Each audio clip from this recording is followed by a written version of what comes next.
Hey everyone, thank you for joining me. We're back in the house. Last video I got the lights mounted and hooked up, and then someone told me that it would have been much more exciting if I would have turned things on. So we're going to do a rig job. We're going to turn these lights on. And this is a good way to test things. So can you see? Yeah. We're going to screw, I only have one light bulb. A light bulb in the last one in the line. So if this one works, the rest of them are going to work. Then what we're going to do is strip the wire right here at the switch, and we're going to plug that into an extension cord. So let me get this set up on the tripod, and I'll do that. Alright, stripping a wire is nothing to it. You got a lot of different ways to do it. This is a little small tool you can buy at Lowe's. It strips the Romex off of the jacket, off the wire as a whole, and then you can use it to strip the individual wires. It's basically just got a little blade. Stick it in there as far as you want to strip a wire. Depends on what you're doing, is how far you're going to strip the wire. Rotate around a little bit and then pull. So there we go. Now we're going to plug that into a cord. Alright, let's turn this light off and reposition the camera for full dramatic effect. I know it's just a light bulb coming on, but come on. Look at this place. Doesn't look like anything should be working yet. Alright, can you see? Make sure you don't plug the ground in, otherwise it'll shock you. So you're just going to, I'll plug the neutral in, and that one, and boom. That means everything is hooked up. So that was super dramatic. We'll go ahead and do it for fun. We'll check each light. But if this one's working, they're all gonna work. Maybe I'll put the video in hyperdrive right now. So you gotta be careful. I'm reaching up in here, pulling these little plugs out. Works. Works. And another cool thing that this does is while you are rigging it up a little bit, if you're working in this room now, I can put bulbs in all of these fixtures and plug an extension cord into that instead of just using one of my work lights. So then the entire kitchen will be lit evenly. Working. And that's one thing that I like to do in before I put up drywall is, of course, when you do your rough-in inspection, you know, you're going to have your wiring is going to be checked, but having it looked at and actually testing it are two different things. So a lot of times I'll test stuff this way before I actually run the wire to the box and get everything hooked up, or just really just before I put the drywall up. I'll just plug bare wires into an extension cord and check circuits, make sure everything's connected, and that way if things are not correct, you don't have to go back in and do anything after the fact. So as most of you know, this is a two-bedroom house with both bedrooms upstairs. At the top of the steps, one bedroom goes right off the top. The other one is around the corner. And you can see that it has vaulted ceilings. And then in this room, there's a small step up, which I could have corrected by tearing out the floor in the back of the house and dropping it down when I rebuilt it, but I didn't. The ceilings in this room are low, so I can just reach up and put my hand on them. I'd say they are about a little over 7 feet. And then you've got that little bump up in height, so you know, it just makes them a little bit of a low ceiling. I also reduced the size of this room, so now it's a smaller room than it was, and it has low ceilings. So one option would be to blow this ceiling out and go up to the rafters. So let's take a look at what that would look like. Got the light in the attic, so here's the space. So right now it's just some insulation and a piece of flex duct up here. We've got some blow-in insulation, so it would be a mess to tear it down, but not that big of a deal. The rafters are coming up, so here at the wall to the bathroom, I would be getting about a little over 2 feet, or right around 2 feet of additional space. And then, of course, it would just taper down to the height of the ceiling. But over in the other bedroom, the ceiling height goes right to the windows, but the fact that it goes up at an angle makes the fact that it's lower against the wall just not even noticeable.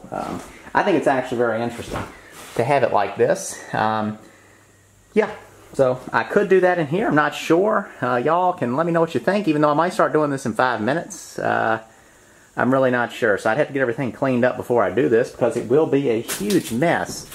But really all it would involve is, these are ceiling joists that just, in this case, are just holding up the drywall. I can cut them off right on the other side of the wall for the bedroom and the bathroom.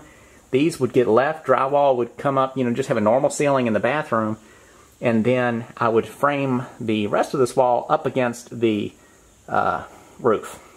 So in here, this wall would go up higher, and then once it gets up to its peak height, it would just go down at an angle over there to the tops of that window. So at the moment, it might be hard to see it on video, but the corner of that ceiling is higher than any other part in the bedroom. So having the ceiling line going up at an angle, all of a sudden you don't have all these square, or should be square, lines in the room to reference the fact that it's all out of square. So having that roof, the ceiling be the actual angle of the roof, would kind of take that reference line out of the equation. It would be interesting and make the room seem a little bit bigger.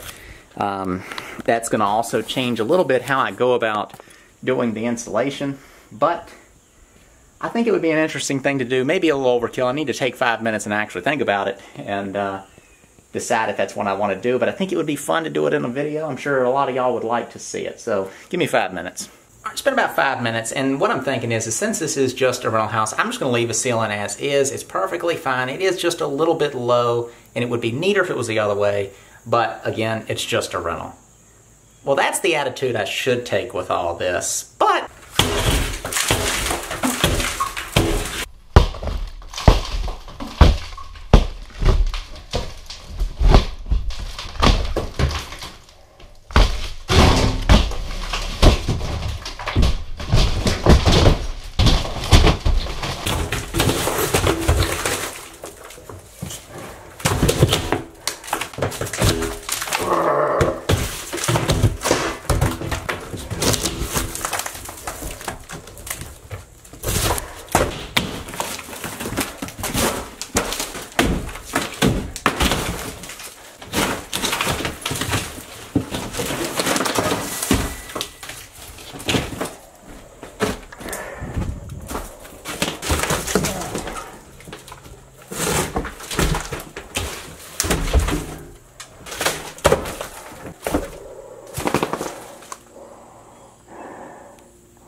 let's take a look at what we got. I got to keep my respirator on right now. This is all asbestos insulation, and then there's a small piece of lead right there, so you got to watch out for lead and asbestos. Just kidding. This is all just blow-in cellulose stuff. It's just basically paper. Recycled paper that's made into insulation. Then there was some fiberglass insulation as well. But that literally took me 2 minutes even with filming. Drywall comes off of ceilings really, really easy. So, there you go. Now I need to kind of get in there, pull that flex duct back. That'll now come just out the wall, or out of the wall over there from the bathroom. It can come out from wherever I want it. I might even put 2 in. But I need to go ahead, get all this cleaned up, the drywall, throw into the other room, and then I'll shovel this stuff up and put it in bags.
less stressful if you just cut them.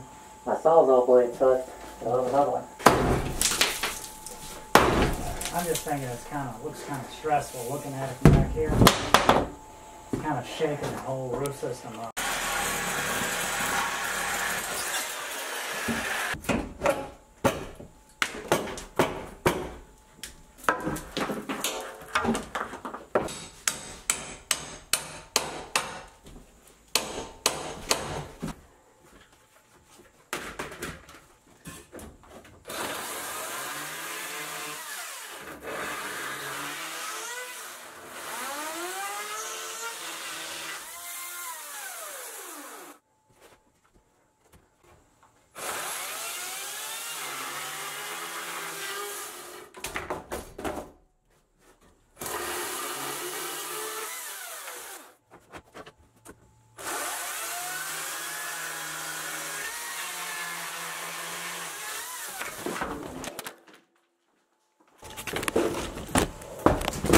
Close one.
Bring one tomorrow. I got one.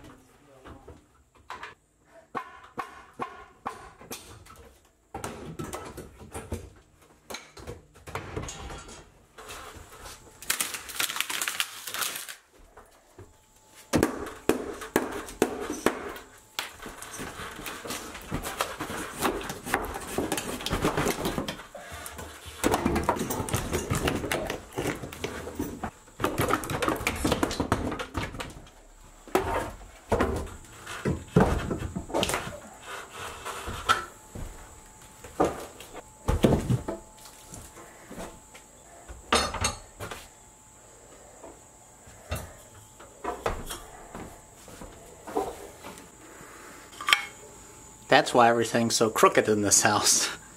It's really neat cans though. I mean, get near the window. It's old Budweiser cans and they're steel.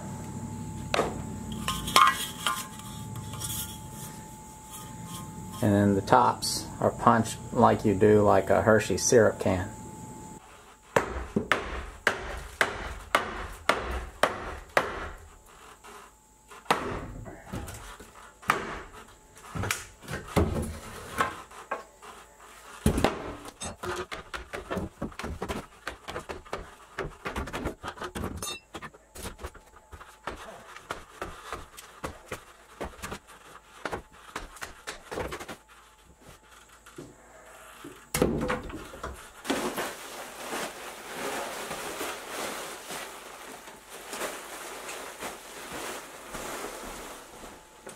So I need to start framing things back up. And so here's the situation.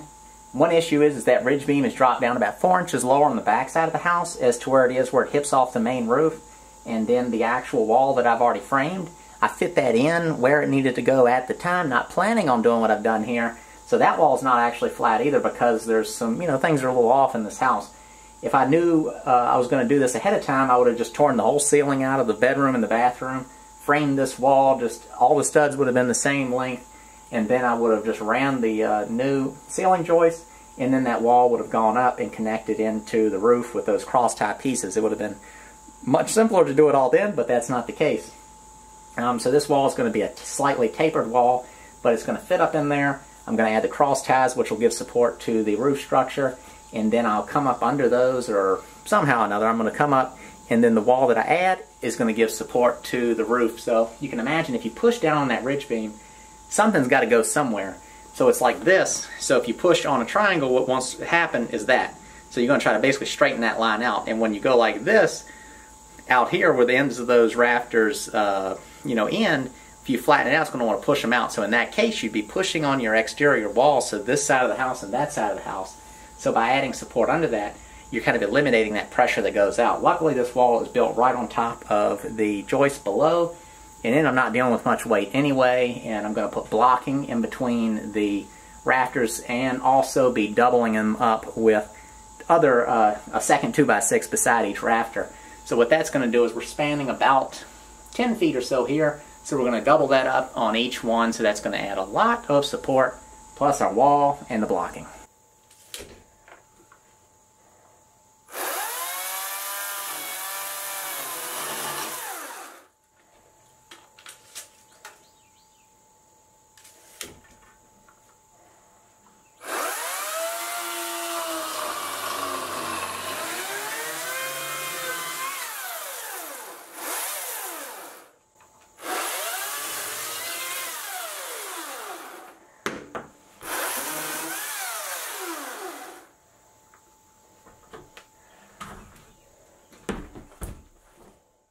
Hey everyone, welcome to my basement. I decided to go ahead and end that video there.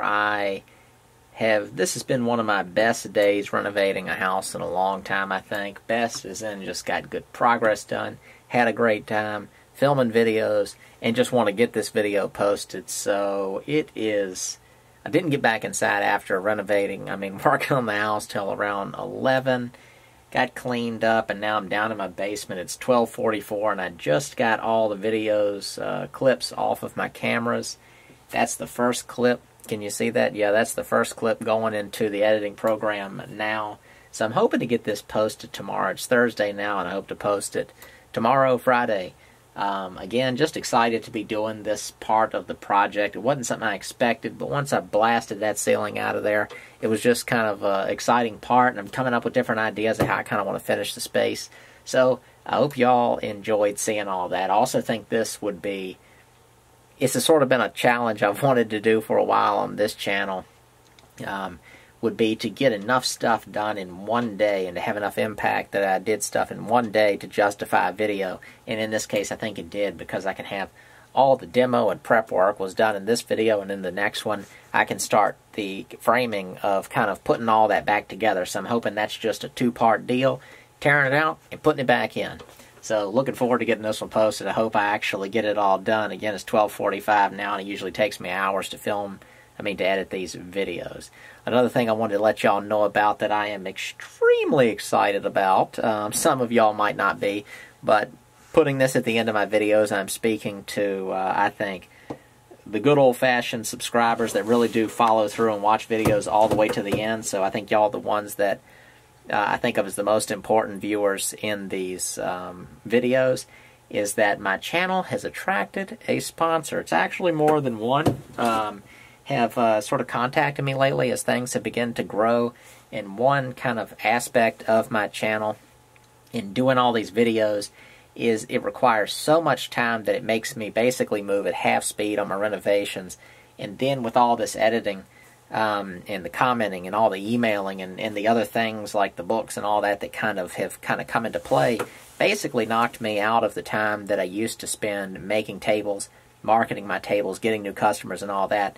So financially speaking, it kind of slowed down on the woodworking side and then picked up on the YouTube side. And so now it's attracted a sponsor. And I've been really resistant in the past to doing anything like that. But I think the position I'm in now of kind of needing to make this more of a business than just some videos that I'm posting, and then just sort of the justification of doing so and kind of considering it, and then this happening. And the cool thing is the company that contacted me, and I'm not going to say who it is now. You'll find out if it all works out. But it was a product I was considering getting anyway. So basically, in doing the sponsorship, they're going to send me the product. So that's really cool. So that alone is a bonus. And then I'm kind of like excited down the road of if they kind of do something again with me, or other companies kind of do some stuff. So one of the biggest apprehensions I've had is doing something that could take away from the channel. I've always kind of thought that I think it was just sort of seeing what other people have done with doing different types of sponsorships or advertisements, whatever you want to call them. It's the same thing. Not liking how other people handled it, or maybe it's just unrelated, boring products. But in this case, it was cool because it was something that I actually want. But that's all I'll say for it now. Just wanted to kind of mention it now versus y'all just being kind of surprised by it. Talk about my reasons and thoughts behind it. The financial side of me kind of taking a hit to kind of go bigger with my YouTube stuff. That's not a sap story. I'm more just mentioning this because I think it's kind of an achievement. Almost getting a sponsor to me almost sort of seems like you've gotten an award. And I'm just up on the podium giving my thank you speech afterwards, so you're sort of thanking the sponsor and telling somebody about what their product is. I think that's a small part of it, to kind of have the extra income and the association, the network that you've kind of formed with that company, and then others potentially in the future, and then how you can then take what you get from that and then make the channel even better. So really excited. My thing that I kind of have been wanting for a while that I've always kind of put off buying is I want to buy a nice drone for, like, if I was up on a roof working on something, I could just have the drone up hovering and get this really cool angle of working on stuff, or to be able to show properties. I think that would be a really neat thing to kind of put things in perspective, to be able to start at the house and back up, and you'll be able to see the yard, see the layout, do a lap around the house and just show what things look like. Stuff like that, and stuff. And even though a drone, you know, you can buy them for hundreds of dollars and get something pretty advanced, y'all can imagine how much money I'm spending on these houses and the time that I'm spending, and again, the lack of income that kind of occurs during the time I'm doing a renovation. So, just excited. I've been going at this for almost 6 minutes talking about this, so I don't want to add to the length of the video too much. But I just sort of see it as an achievement for me, and then for all of you that have been watching along the way. I hope you're excited about it as much as I am, and can sit through a few minutes of hearing about some product that is going to help grow the channel. And I think I'm just going to really just try to make sure that if I do work with companies in the future, that it's stuff that at least interests me and has something to do with the actual topics I'm covering. Not, you know, I don't know, a potato peeler or something like that. So that's the end of this video. Sure hope you enjoyed it, because this has been one of the most fun videos that I think I have made. Now again, I haven't even started editing yet, so I hope y'all enjoyed it. Check out the description. I had the link for my ebook and whatever else I put down there, my other channels. Check them all out, and let me know if you have any questions, any ideas going forward. Again, it's today now, and I'm posting this video tomorrow, so we're kind of, you know, right on each other. And I'm hoping to be able to power through this weekend and do some more stuff. I've got a baby that's going to be born in the family, so that, not my baby, but just a baby's being born very close to me family-wise, and so that is going to happen any day now. So that may take some time, so hopefully I'll be able to get a video out to y'all next week. Thank you for watching, and I'll see you in the next one.